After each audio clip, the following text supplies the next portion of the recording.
Semana passada nós tivemos o nosso primeiro encontro do novo semestre e você que pôde estar aqui ficou sabendo que o nosso tema para este próximo período é compromisso com a excelência. E eu tentei, na reunião passada, conceituar excelência, as suas implicações para a nossa vida. Então nós trabalhamos mais introdutoriamente na semana passada. Hoje eu quero começar toda uma caminhada com você a respeito das inter-relações da excelência. Quais outros atributos, quais outras virtudes, quais outras preocupações, quais outros focos a excelência traz consigo e impõe ou exige das nossas vidas de uma forma ou de outra. Então, por isso que o nosso tema hoje será excelência e motivação. Porque eu acho que esses dois conceitos andam muito juntos e são muito difíceis de serem separados. Então, nós vamos falar um pouquinho sobre isso e eu quero ler esses textos que estão no seu material. Dizem assim: finalmente, irmãos, tudo que for verdadeiro, tudo que for nobre, tudo que for correto, tudo que for puro, tudo que for amável, tudo que for de boa fama, se houver algo de excelente ou digno de louvor, pensem nisso. Peçam e lhes será dado, busquem e encontrarão, batam e a porta lhes será aberta, pois todo o que pede recebe, o que busca encontra, e àquele que bate, a porta será aberta. Tenho contado com a ajuda de Deus até hoje, e por este motivo estou aqui e dou testemunho, tanto a gente simples como a gente importante. Esses textos estão em Filipenses 4:8, Mateus 7:7 e Atos 26:22. Excelência e motivação andam juntas. Uma pessoa excelente será sempre uma pessoa motivada. Pelo menos uma pessoa motivada na busca por excelência. Nós defendemos aqui semana passada que excelência é muito mais um caminho do que um destino. Muito mais um processo do que uma conquista, muito mais uma jornada do que uma chegada. A busca pela excelência é uma busca permanente, constante. Uma pessoa excelente será sempre uma pessoa em busca de excelência, comprometida com a excelência. E você não pode ter compromisso sem motivação. A motivação é o combustível do compromisso. O compromisso está claro na mente, mas nem sempre encontra força no coração. O coração precisa de motivação. E o conceito de motivação não é difícil da gente estabelecer. A própria palavra já nos dá uma indicação confiável.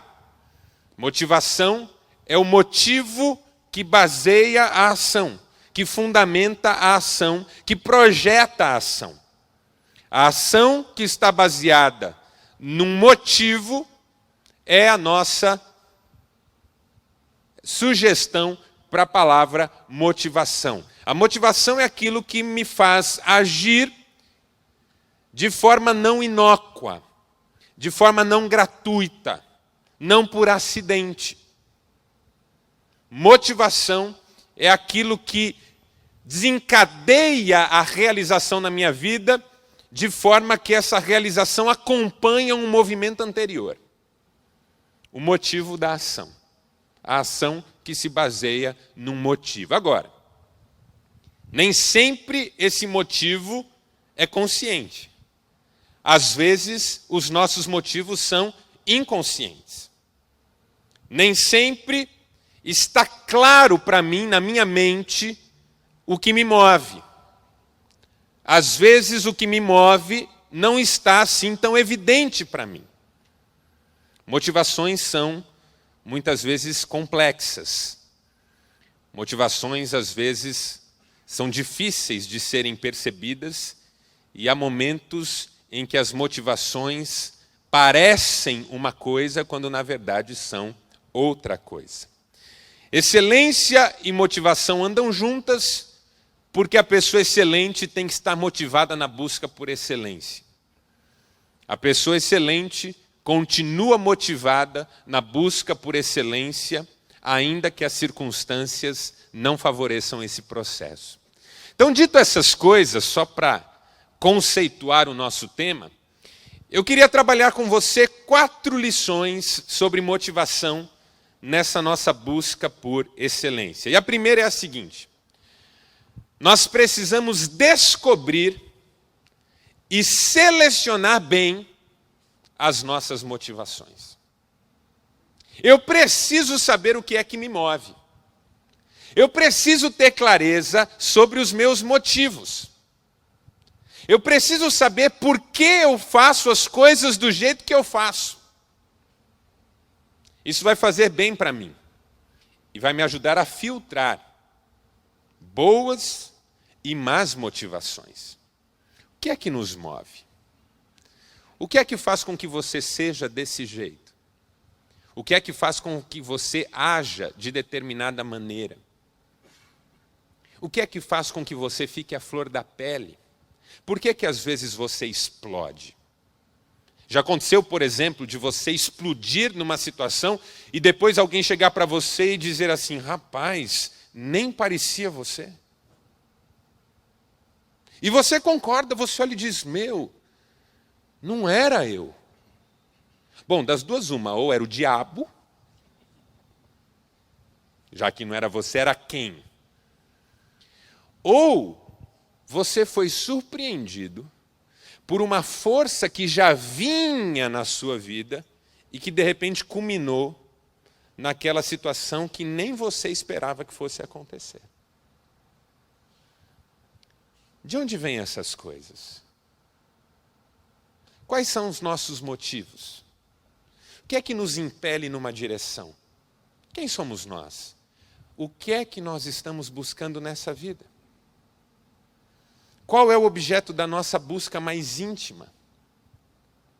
Motivações podem ser boas ou ruins.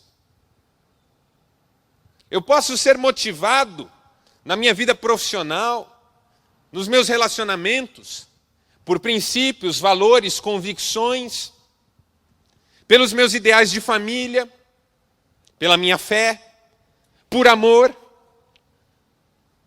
Mas motivações também podem ser ruins. Eu posso ser motivado por ganância, por sentimentos de vingança, revanchismo. Eu posso ser motivado por uma necessidade de valorização, de reconhecimento.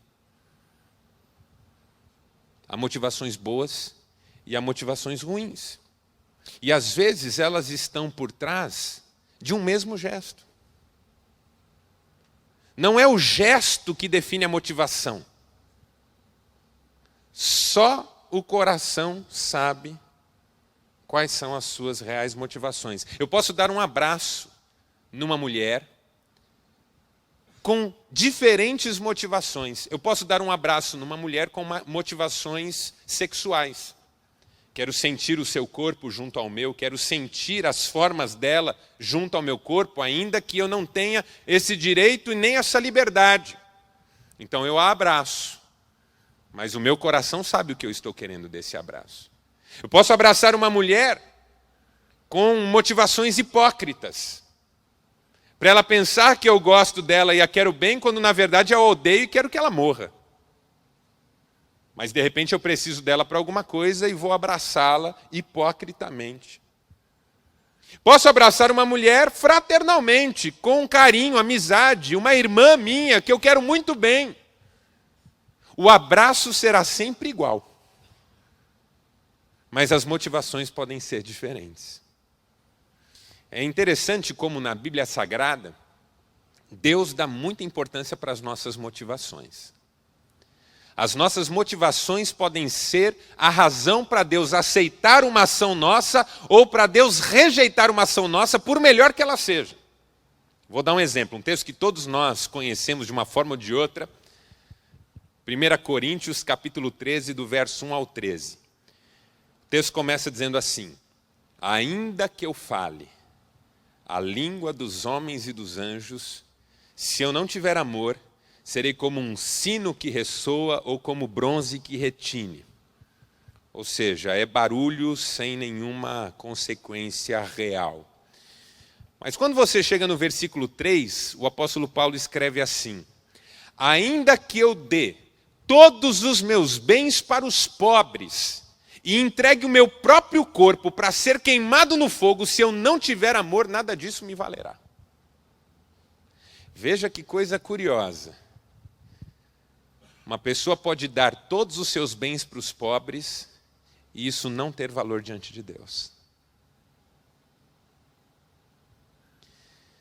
Para Deus as nossas motivações importam. Porque nós somos capazes dos mais belos gestos com as piores motivações. Uma pessoa pode ajudar outra, não pelo amor e o desejo de ajudar, mas para aparecer. Você pode contribuir com uma pessoa, não porque ela precisa e você tem as condições, mas porque amanhã você vai cobrar isso de volta. Amanhã você pode precisar. Talvez por essa razão o Senhor Jesus Cristo tenha dito no seu Sermão do Monte que se alguém for dar esmola, não saiba a mão direita o que a mão esquerda está fazendo e vice-versa. Porque aí corta na raiz o desejo de propagandear-se através dessa ação. Quais são as nossas motivações? O que é que faz você levantar da cama todos os dias? O que é que faz você seguir em frente? Porque motivações ruins também podem nos impulsionar. Mas o problema das motivações ruins é que quando a realização se confirmar, o coração não será preenchido. Se o que me move é o desejo de provar algo para alguém, eu corro sério risco de um dia chegar lá e sentir que eu não provei nada. Porque às vezes a gente corre atrás de provar algo até para alguém que já morreu.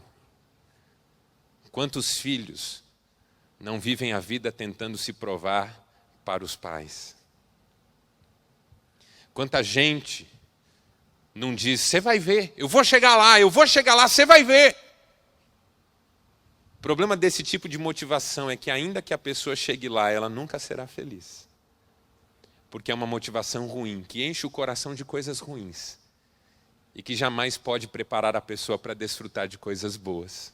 Só as boas motivações gerarão boas experiências com os resultados. Porque más motivações também geram resultados. Eu posso, de repente, ser o melhor profissional do mundo. Só para esfregar na cara de alguém que não acreditou em mim. O resultado é bom, mas a felicidade não vem. Eu posso, de repente, guardar o máximo de dinheiro que alguém é capaz de guardar. Mas porque eu tenho medo do amanhã, medo do futuro, fui criado num contexto em que muitos medos foram impostos sobre mim. Eu terei dinheiro para gerações e não terei paz, e não porei a cabeça no travesseiro a salvo. Porque os medos continuarão lá. O que é que move você? Nós precisamos descobrir e selecionar motivações. Eu quero boas motivações na minha vida. Eu quero fazer o que eu tenho que fazer com boas motivações, até para não fazer mais do que eu preciso e para não deixar de ser feliz quando finalmente tudo está feito. Porque a melhor coisa do mundo é fazer o que tem que ser feito e ter a convicção do dever cumprido. Quando a motivação é errada, essa convicção nunca vem. Essa é a primeira ideia, ok? Estamos juntos? Segundo. Eu preciso criar ambientes de reforço para as boas motivações. Porque assim, ninguém pode motivar outro. Essa é a primeira coisa que nós precisamos entender. Motivação é algo que eu mesmo descubro. Eu preciso entender quais são os motivos que me impelem e quais aqueles que poderiam me impelir, de forma positiva e abençoadora. Ninguém pode fazer isso por mim. Uma pessoa pode até tentar me motivar e conseguir por um grande golpe de sorte, mas ela não tem a capacidade de fazer isso se eu não deixar. Por quê? Porque às vezes o motivo de um não é o motivo de outro. Por exemplo, você não quer mais ir trabalhar.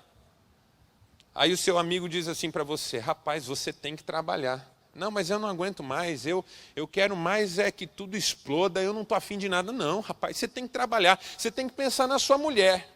Rapaz, está aí uma coisa perigosa. Porque para você que está motivando, a mulher merece esse tipo de dedicação. Mas o risco do outro falar assim: eu quero que ela morra, também é grande. Porque o motivo de um não é o motivo de outro. Rapaz, pensa nos seus filhos, esses ingratos. Não, então pense em Deus. Que Deus, rapaz? Deus nem existe. Nunca esqueço uma vez que eu fui convidado a falar num velório de um sujeito que tinha suicidado, 40 e poucos anos. O que é que a gente fala num velório de um sujeito que suicidou? Bom, a primeira coisa que eu fiz foi ir até o pai do sujeito, que eu nem conhecia. Quem tinha me convidado era o irmão dele. E eu fui lá, esse homem estava sentado ao lado do caixão, e eu disse: eu vim trazer os meus sentimentos e pedir autorização para o senhor para falar de Deus na hora mais difícil da vida de vocês. Esse homem olhou para mim no meio de um velório lotado e fez assim: eu quero que você e Deus vão para Disneylândia. Não foi bem Disneylândia, mas o que ele disse eu não posso dizer aqui. E aí todos fizeram assim, né? Sabe aquela hora que você quer sumir?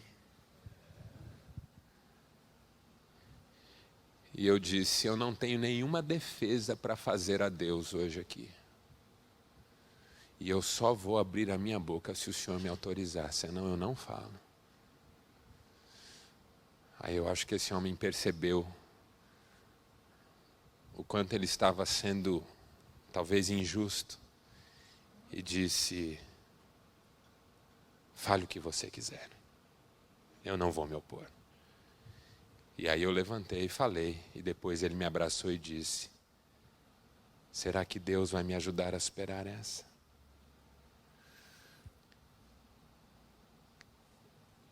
Tem motivos que são motivos para mim e não são motivos para o outro. Então ninguém motiva ninguém. Eu posso incentivar, eu posso sugerir que você reflita, mas os motivos você precisará encontrar. E tendo-os encontrado, e tendo-os selecionado bem, você precisará criar as condições para que eles se fortaleçam e se perpetuem. Porque uma coisa que a gente aprende rápido na vida é o seguinte: motivo ruim não precisa de ajuda, mas motivo bom precisa. Você nunca precisou dizer para o seu filho para ele ter raiva de alguma coisa. Mas para perdoar você precisa insistir 20 vezes.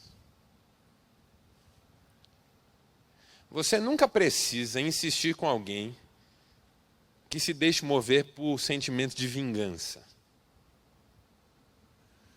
Mas que pacifique o seu coração, você muitas vezes tem que falar inúmeras vezes. Motivação ruim se estabelece e se perpetua por conta.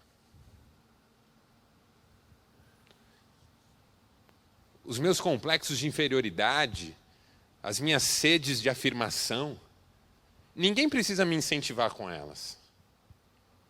Eu posso passar a vida inteira girando em torno delas. Agora, maturidade, ânimo, fé, essas coisas eu preciso manivelar. Mas isso é da natureza. É da natureza a gente perceber que as coisas ruins têm maior facilidade do que as coisas boas. Por exemplo, o que é mais fácil? Cultivar uma árvore frutífera ou derrubar uma? Derrubar. O que é mais fácil? Gerar uma vida ou tirar uma?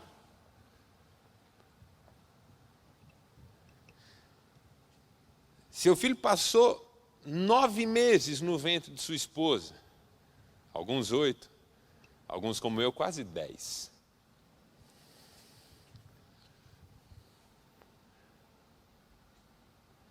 Um idiota ceifa a vida dele com um carro em 5 minutos. A gente olha para o mundo ao redor e essa é uma informação que está estampada em tudo. É mais fácil destruir do que construir. As coisas ruins têm mais facilidade de se impor do que as boas. No campo da motivação é a mesma coisa. Uma motivação ruim não precisa de ajuda para se perpetuar, uma boa precisa. Eu preciso criar espaços de fortalecimento das boas motivações, grupos de conversa franca, amizades abençoadas. Pior coisa do mundo é eu conviver com gente desmotivada. Gente que reclama de tudo. Gente que olha tudo na vida com um olhar ruim. Gente desanimada. Quanto tempo eu vou aguentar? Eu não posso fechar os olhos para pessoas sofridas, nem deixar de estender a mão para quem está passando dificuldade emocional. Mas eu preciso de grupos saudáveis para conviver. O apóstolo Paulo escreveu assim: as más conversações corrompem os bons costumes. O ditado popular diz assim: dize-me com quem andas, e eu te direi quem és. Isso não está na Bíblia, ok? Perguntei para o rapaz, fala um versículo que você gosta. Dize-me com quem andas e eu te direi quem és. Esse o pessoal acha que está na Bíblia e tem um outro. Que agora o pessoal parou de falar, né? Mas antigamente falava-se muito que estava na Bíblia. De 1000 passarás, a 2000 não chegarás. Também não está. O Salmo 1 diz assim: bem-aventurado o homem que não anda segundo o conselho dos ímpios, não se detém no caminho dos pecadores e nem se assenta na roda dos escarnecedores. Eu preciso de amizades saudáveis, de gente que diga coisas que eu preciso ouvir e vão fazer bem para a minha vida. Eu preciso de amigos leais, gente comprometida com a vida e em busca da mesma excelência que eu também estou buscando. Eu preciso disso. Eu preciso de espaços na minha vida para estudar, para meditar, para crescer. Eu preciso de espaços de fé, de espaços de oração, de espaços de leitura bíblica. Eu preciso de espaços de motivação que eu crio e com os quais eu me comprometo para manter boas motivações em pé no meu coração, porque senão elas desmoronam. Nada como uma boa motivação para desmoronar. Motivações precisam ser alimentadas. As boas precisam, as más não. As más você deixa por conta. Ninguém precisa cuidar de erva daninha. Erva daninha dá até em cimento. Você faz uma calçada, de repente está lá. Fala, meu Deus, isso aqui tem planta no inferno? Não é possível. Nunca saiu uma rosa. Agora, você planta uma rosa no jardim, quando vê ela está caída assim. Minha esposa é especialista em matar plantas. Então, em casa, nós só temos agora artificiais. Mas foi engraçado porque eu sempre dei flores e tal, e eu sempre tentei ajudar a cuidar, também não sei cuidar. Aí um dia eu tomei uma decisão, falei, eu vou dar uma planta que nem eu nem ela vão matar. Dei um cacto. Mas bonito, num vasinho, arrumadinho, uma plaquinha, falando de amor e tal. Um dia nós estamos almoçando, sentados na mesa da cozinha, comendo. Já aconteceu de você olhar para um carro na rua e ele bater? Aí você acha que você tem poder. Eu, por exemplo, toda vez que eu assisto televisão, é uma sensação que eu tenho, é claro que é mentira, mas toda vez que eu assisto televisão e ponho num jogo de futebol, é só eu pôr no jogo, começar a assistir, alguém faz gol. Menos quando é o meu time. Sabe aquela coisa de você olhar e acontecer alguma coisa? Nós estávamos comendo e eu falei para ela assim, puxa, até que o cacto tá legal. No que eu falei e olhei para o cacto, ele fez assim, ó. Puf. Ele fez assim, ó. Eu nunca vi isso, ele tombou. Como é difícil cultivar uma coisa boa. Mas desgraça. Você cimenta e ela aparece. Se azuleja e ela vem. Como é difícil cultivar uma coisa boa. Precisa de esforço, dedicação. Terceira. Primeiro, eu preciso descobrir e selecionar minhas motivações. Segundo, eu preciso criar ambientes para reforço das boas motivações. Terceiro, eu preciso questionar de quando em quando as minhas motivações. Por quê? Porque motivações também mudam no processo. É muito possível você começar bem nesse caminho e terminar mal. Você começa com motivações boas e no processo elas vão migrando sutilmente, sutilmente. Você começa uma amizade, porque a pessoa é bacana e você acredita que você pode ser bênção na vida dela, ela pode ser bênção na sua, e vocês combinam de jantar e de repente está tudo legal. Tem uma motivação de amor aí nessa amizade. Mas aí passa um tempo, essa pessoa cresce, se destaca, tem uma oportunidade que você nunca imaginava que ela fosse ter. E algo no seu coração diz quase que sutilmente, você não pode se afastar dessa pessoa agora, hein? E no seu coração nasce uma semente. Puxa, essa amizade eu não posso perder. E o que era uma motivação pura, agora virou uma motivação enviesada. Quando você casou com aquela mulher que você dizia que era a mulher da sua vida, a sua motivação era pura. Fazer dela a mulher mais feliz do mundo. Eu vou ser bênção na vida dessa mulher. Essa mulher vai acordar todo dia de manhã com a sensação de que o universo conspira a favor dela porque pôs eu na vida dela.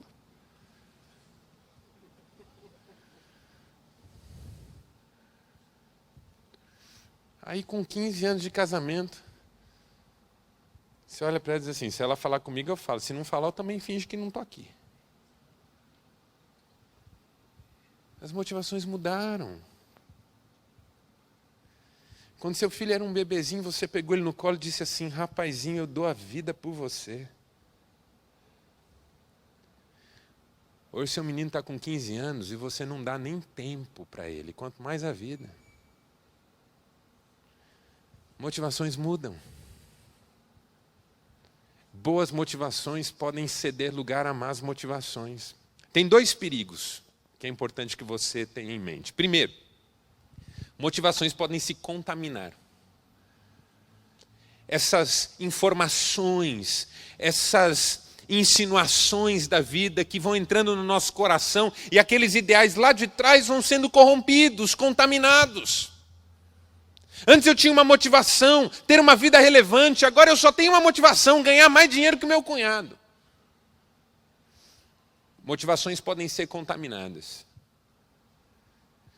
Mas tem um outro risco. Motivações podem entrar num piloto automático. Por isso elas precisam ser frequentemente revisitadas, porque o piloto automático às vezes é perigoso. O primeiro carro que eu tive com um piloto automático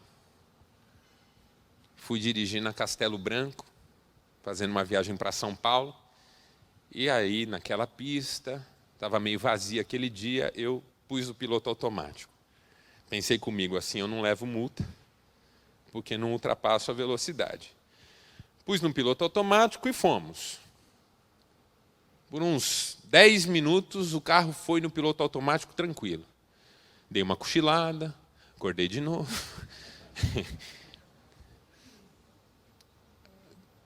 Toma suco, você vai achando coisa para fazer, né? O carro vai. Aí uma hora eu achei que estava tão tranquilo que eu pus o pé para trás. E fiquei com os pés meio que cruzados atrás, quase embaixo do banco, para mudar de posição. Um caminhão fez uma lambança na estrada, numa hora que eu estava passando, e eu precisei acionar o freio rapidamente. Eu estava com o pé acima. Eu consegui desvencilhar e consegui frear, mas muito em cima. A Cristiane assustou e a gente ficou 2 minutos com aquela palpitação. E naquele dia me ocorreu que piloto automático às vezes é perigoso. Porque pode gerar em você uma renúncia em relação àquele sentimento de alerta que a vida exige. Quantas vezes eu não levo a vida em piloto automático? A vida vai em piloto automático. O corpo se acostuma com o que ele tem que fazer. O corpo se acostuma com o compromisso da segunda, da terça, da quarta, da quinta, da sexta, do sábado. 10 anos depois, você já faz de olho fechado. A pergunta é, ainda vale a pena? Ainda é disso que se trata? Deus ainda está nisso? Será que eu não perdi o time da história? Será que eu não estou com os pés para trás? Eu preciso revisitar frequentemente as motivações, para continuar ajustando-as, para continuar levando a vida a sério, para não me deixar acomodar. E por último, quarto, última ideia. Primeiro, eu preciso descobrir e selecionar as minhas motivações. Segundo, eu preciso criar ambientes de fortalecimento das boas motivações. Terceiro, eu preciso revisitar frequentemente as motivações. E quarto, eu preciso me tornar uma referência de pessoa motivada na minha geração. Porque o mundo é desmotivante. A vida é desmotivante, gente. A vida é desmotivante, primeiro, por causa do que nós já falamos. É muito mais fácil uma coisa dar errado do que dar certo. Um escritor chamado G.K. Chesterton, inglês, muito citado por um outro escritor que você talvez conheça bem, C.S. Lewis, escreveu uma vez o seguinte, num livro chamado Ortodoxia. Existem muitas maneiras de cair e uma única de ficar em pé. Pense num lápis. Você põe um lápis em pé em cima da mesa, aquele lápis de base reta. Põe em pé. É a única posição que ele fica em pé. Qualquer movimento que você faça, qualquer ângulo em que você o coloque, fora esse, ele tomba. Na vida a gente descobre isso muito rápido. Que as chances de uma coisa dar errado são infinitamente maiores do que de dar certo. Tem 1000 lugares que você pode atirar para errar o alvo, mas no alvo você só pode acertar se atingi-lo onde ele pede que seja atingido. Então a vida é desmotivante. Porque você não acerta todas, não acerta sempre e coleciona erros. Para todo mundo é assim. Ninguém acerta sempre. Segundo, que as pessoas são desmotivantes. As pessoas são desmotivantes por 2 razões.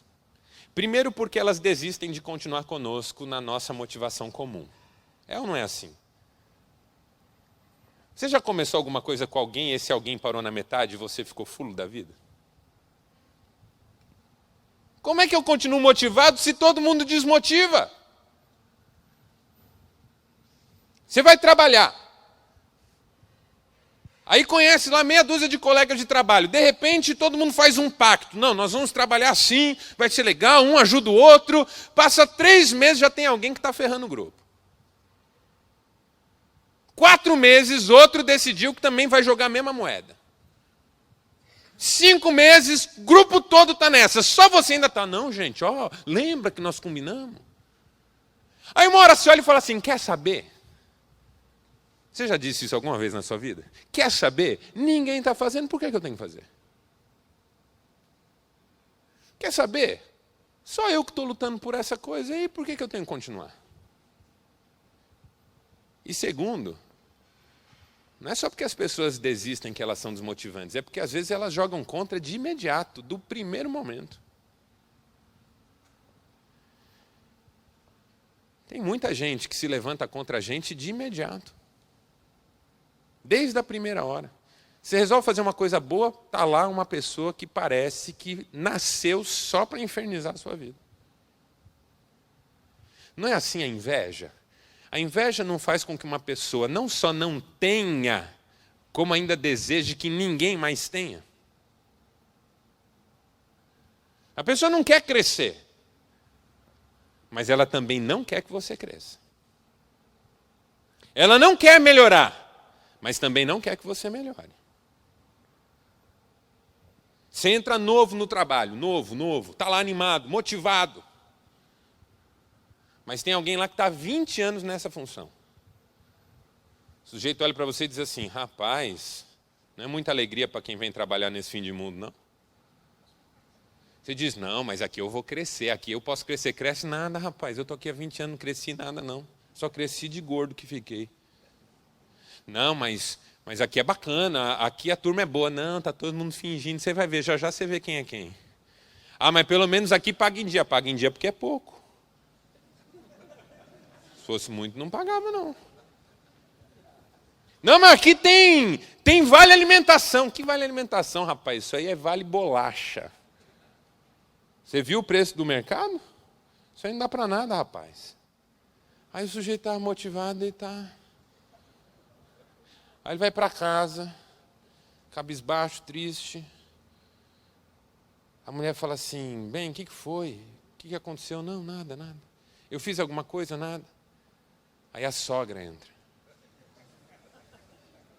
Sogra é um barato, porque sogra fala assim, ó, eu não queria falar nada não, tá?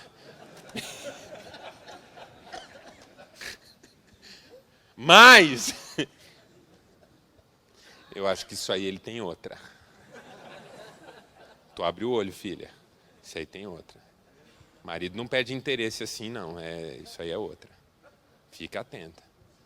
Fala, Jesus, por quê? Por quê? O mundo é desmotivante. Contudo, e eu estou na hora de terminar, contudo vale a pena. Eu vou terminar com uma frase de Jesus. Evangelho de João, capítulo 16, verso 33. Ele disse assim, eu vos digo essas coisas, para que tenhais paz em mim. No mundo tereis aflições, mas tende bom ânimo. Eu venci o mundo. Gente excelente e motivada diante de Deus, vence o mundo se preciso for. E se torna uma referência de motivação para a sua geração. O mundo é desmotivante, mas gente motivada é inspiradora. Amém, irmãos? Vamos ficar em pé e vamos orar.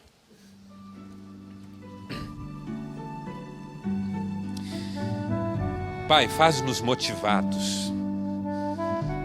Motivados porque temos as melhores motivações, os melhores incentivos. Teu amor, Tua presença, Tua bondade, Tua graça, Tua palavra, meu Deus, não nos faltam recursos para uma vida motivada. Mas dá-nos alimentarmos as boas motivações. Livra-nos das más motivações. Livra-nos da ignorância sobre as nossas motivações, para que não sejamos surpreendidos lá na frente. Ajuda-nos a sermos uma referência de motivação nessa geração. É o que nós te pedimos em nome de Jesus. Amém. Deus te abençoe. Valeu. Um abraço, boa noite, bom descanso.